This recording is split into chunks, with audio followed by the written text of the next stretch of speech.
Bem-vindos a mais um programa de entrevistas aqui pelo nosso canal 1111.1. Cuidado, né? Porque agora é digital.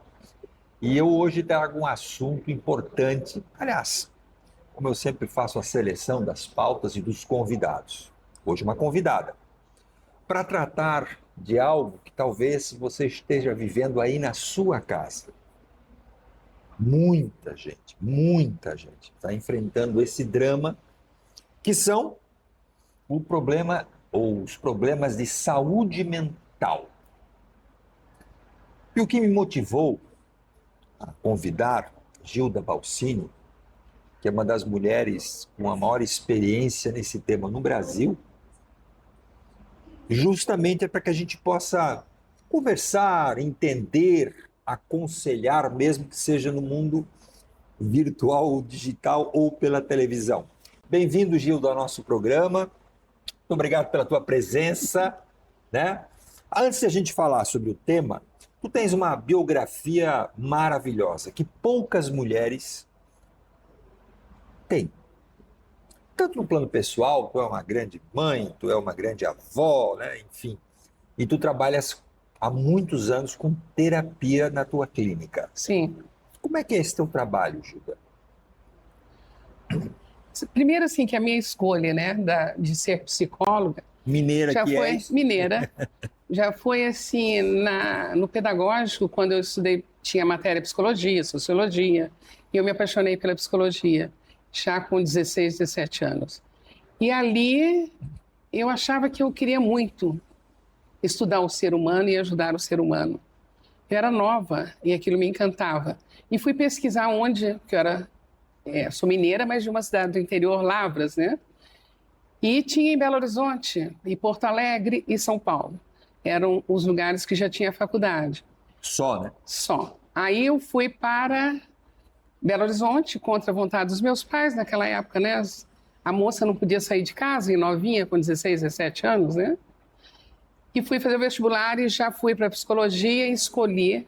Passei na Federal e na PUC, mas escolhi a PUC, porque a PUC já estava no 5º ano da faculdade. E já estava no 5º ano e a Federal estava começando. E ali a gente já tinha grandes professores franceses, que era Helena de Popp, Pierre Weil, né? E realmente eu, assim, com muita maturidade, escolhi a PUC. E fiz a psicologia lá. E quando terminei a psicologia no 5º ano, Curitiba estava abrindo e eu fui convidada para dar aula em Curitiba. Mas não, eu queria continuar o meu desenvolvimento profissional. Teus estudos? Meu estudo. Aí fui fazer pós em ludoterapia, na terapia infantil. Eu comecei como psicóloga infantil e eu acho que isso foi uma base muito, muito boa, porque eu comecei a entender da psicologia através das crianças, os distúrbios infantis. Depois eu especializei em adulto, trabalhei muito com paralisia cerebral, deficiência mental, então essa parte, autismo. Então tudo isso foi me dando assim, um conhecimento muito grande, né, dos distúrbios, dos problemas. E depois de uns 8 anos eu já estava entrando no atendimento ao adulto. E um outro diferencial meu é a clínica me apaixona. Mas daí, neste caso, Gilda, tu não estavas em Joinville ainda. Não, eu estava em Belo Horizonte ainda. Certo. Eu me preparei muito em Belo Horizonte. Lá eu trabalhei com paralisia cerebral, no Hospital Neuropsiquiatria Infantil, concursada, eu fazia os concursos e eu ia entrando, né? No Instituto Pestalozzi, com a Helena Tipoff, né? Então eu sempre me considerava assim, muito interessada, muito estudiosa, muito curiosa. Certo. Né? Então isso me ajudou muito e muito espontânea, muito afetiva, né? Então eu me relacionava bem com os profissionais e isso foi me possibilitando um crescimento muito rápido, né? E depois a vinda para Santa Catarina, eu já estava com pós-graduada em psicologia infantil, com bons estudos, fui para a Argentina fazer musicoterapia, então eu sempre Que era estava... uma novidade também aqui. Não existia. Né? Tanto que a musicoterapia depois eu usei muito na escola clínica de autismo, quando eu inaugurei a primeira escola aqui na cidade, né? E você foi quem fundou, né? Eu fundei, organizei, né? Fiz os convênios, fui a Brasília. Então, assim, foi uma dedicação muito grande durante 2 anos. E depois de 2 anos, aí que eu estou falando assim, Eu tenho o meu desenvolvimento como psicóloga clínica muito bom, né? Com boas formações, continuo me atualizando, continuo estudando, né? Bastante, mas eu tenho um perfil que me desenvolveu muito, que é a psicologia social. Ou seja, o olhar que tu tens como psicóloga para poder entender o que está acontecendo e como ajudar, não assim, apenas no individual, mas no coletivo. Assim, o diagnóstico psicossocial, olhar a sociedade, olhar a comunidade e poder ajudar dentro de doenças coletivas, dentro de distúrbios coletivos, que seria assim, algo ligado a políticas públicas, né? Certo. Quando você consegue dar um diagnóstico, pessoas pós-guerra, um grupo de câncer, um grupo que está realmente se deteriorando com dificuldades nas relações familiares, os pais de crianças drogadas, né, de adolescentes drogados. Então, assim, eu desenvolvi também muito esse olhar diagnóstico psicossocial. Certo. E busquei me desenvolver também para poder tratar a sociedade, né? São poucos psicólogos sociais no mundo, né?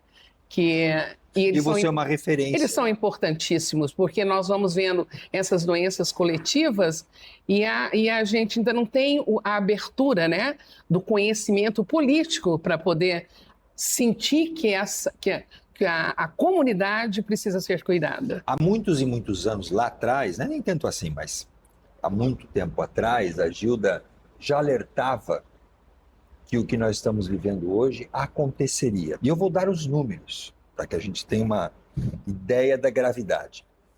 No ano de 2024, portanto, ano passado, quase 500 mil pessoas no país se afastaram e buscaram no INSS a ajuda, né? Que antes era a ajuda para você poder se tratar, enfim. Quase 500 mil. É um número impressionante, por quê? De 2023, o salto foi 70% a mais, quase que dobrou de um ano para o outro. E esse número só vem crescendo. Destes, Gilda, né?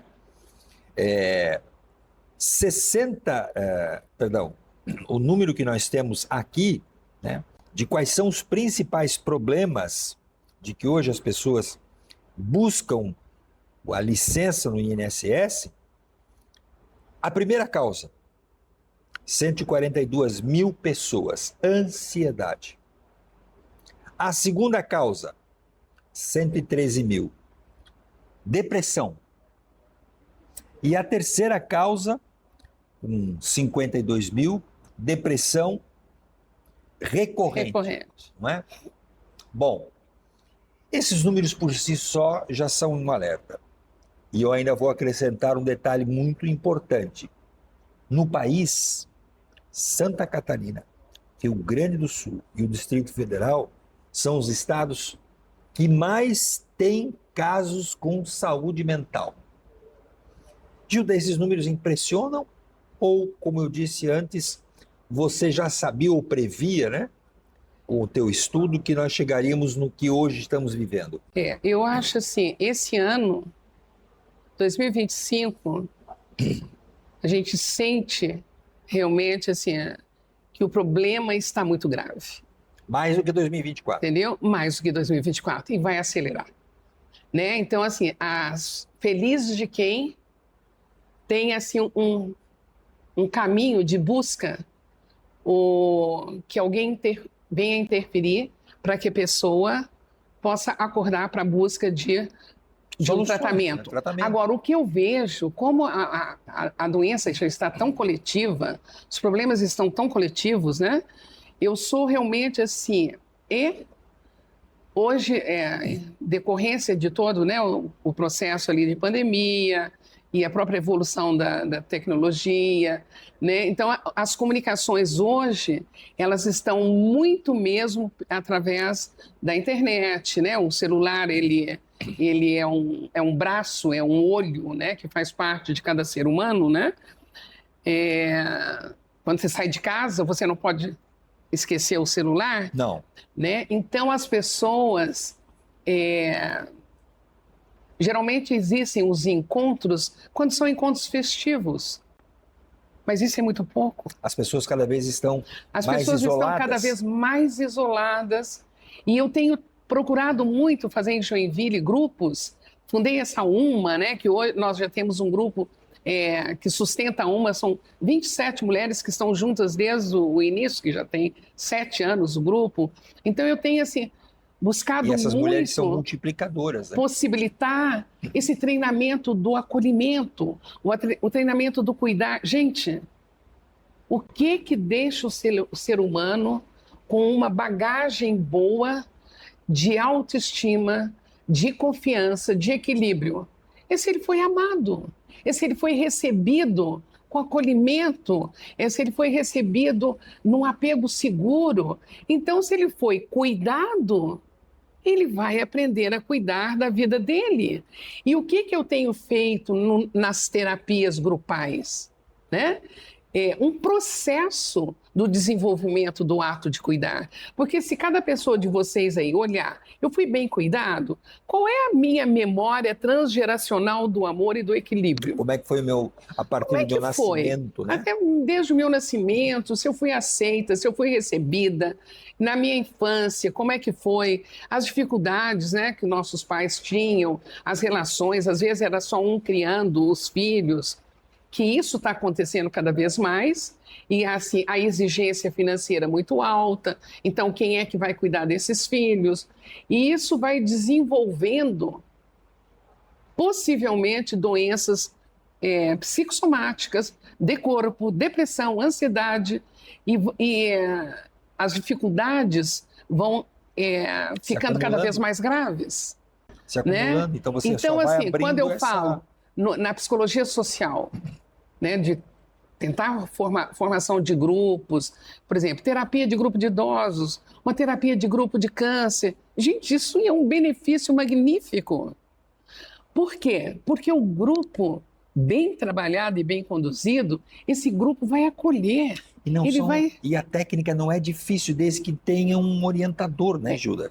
Não é algo que precisa de minha grande preocupação, né? Eu pergunto assim, até quando eu ainda vou deixar esse legado de poder estar preparando profissionais?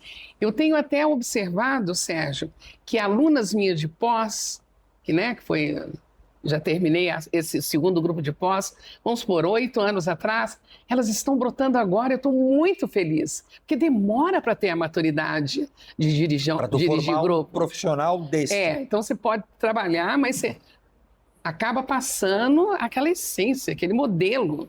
Uma coisa também que as pessoas, muitas, a maioria talvez, não conheça, é que a gente conhece o tratamento da psicologia. Você vai lá, conversa com o psicólogo, trata individualmente, certo? 1 hora, meia hora, enfim.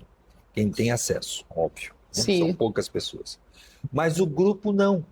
Você consegue, nesse mesmo tempo, né, através, tu mesmo está dizendo, uma terapeuta ou de um terapeuta, abranger uma quantidade bem maior de pessoas. Sim. E o tratamento, portanto, tem um alcance maior. Sim. Por exemplo, se a gente pensar em política pública, uma terapia individual, você vai trabalhar com a pessoa lentamente. Então é impossível isso dentro de política pública. Quantas pessoas a gente vai atender num processo de terapia individual? Você vai ter que colocar muitos psicólogos, né? E se tiver psicólogos preparados, com uma boa formação, né, numa psicoterapia de grupo, com uma metodologia bem fundamentada, né? É um processo. Eu me recordo que quando a gente trabalhava sobre a questão do suicídio, que também é um assunto grave, que tem aumentado muito o número deles, nós aprendemos que quando uma pessoa está trabalhando conosco, por exemplo, e começou a mudar o comportamento, basta alguém que esteja próximo abraçar ou perguntar: está tudo bem contigo? Para que a pessoa possa ter a oportunidade de colocar aquilo para fora. Isso vale para todos os outros casos, Gilda? Esse acolhimento, mesmo que seja de um amigo, de um familiar, de um vizinho? Eu acho que assim, é um passo, né? Mas esse passo Eu acho que assim, essa consciência, essa abertura do entendimento que as pessoas adoecem, a mente, que essa mente adoece, eu acho que assim, é fundamental que a gente, que cada pessoa, possa ter essa percepção de si mesmo. É uma tristeza, é triste viver, é difícil viver. Eu ando irritado demais com a vida, me irrito com qualquer coisa. Então, eu estou assim, com dificuldade para entrar em contato com a minha vida. Aí, no trabalho, vem uma intolerância. Aí, eu não consigo também dormir. Aí, eu começo a não sentir nem afeto. Não começa, o sorriso já não vem, a lágrima também às vezes não vem. Então, a gente começa a ver que nós precisamos buscar uma ajuda, né? E o que vai acontecendo? Então, tem que ter um autodiagnóstico, me conhecer. A gente tem que perceber, não ter vergonha disso. O índice, olha, é loteria quem caiu numa matriz sadia. Veio de uma família. Veio de uma família sadia, uma relação onde os dois se entendiam, né? Os pais e mãe, o pai e a mãe, os dois conseguiam cuidar daqueles filhos. Gente, isso é uma loteria? Poucos casos hoje. Né? Gente, para olhar isso, nós precisamos nos tornar conscientes que nós precisamos estar aqui no mundo para se tornar pessoas melhores. Melhor para o outro, mas melhor para mim também. Eu não vou querer me arrastar nessa vida, me sentir assim, pesada, amargurada. Por exemplo, o que eu falei? O início da nossa vida, o que é mais importante é o ato de cuidar. É que alguém cuidou da gente. Seja uma avó, seja um avô, seja um pai, seja uma mãe, seja uma madrinha, seja um tio, mas teve alguém que cuidou. Então, eu internalizei dentro de mim o ato de cuidar. Certo. Então, se eu internalizo o ato de cuidar, eu vou ter um lance, uma atenção melhor comigo na vida. Certo. E aí, pego uma professora também que me passou um cuidado, um carinho pela minha pessoa, isso vai somando. Então, o que eu estou falando? Nós precisamos desenvolver dentro de nós o carinho, o ato de cuidar, o acolhimento. Mesmo que eu não tenha recebido isso. A humildade. Por que eu falo, né? Um grande sonho, o Sérgio me ajudou quando eu quis implantar esse cuidando de quem cuida. Mas isso a gente vai continuar daqui a pouquinho, que a gente vai agora tomar uma água, você também em casa pode até tomar um cafezinho ou um calmante. Então, assim, tomar uma água, tomar um chá, dar uma paradinha, são gestos de cuidar. Muito bem. É um ato de cuidar. Essa é a doutora Gilda. Parem agora e façam alguma coisa por você. Mas continue aqui nos assistindo. Um instantinho só.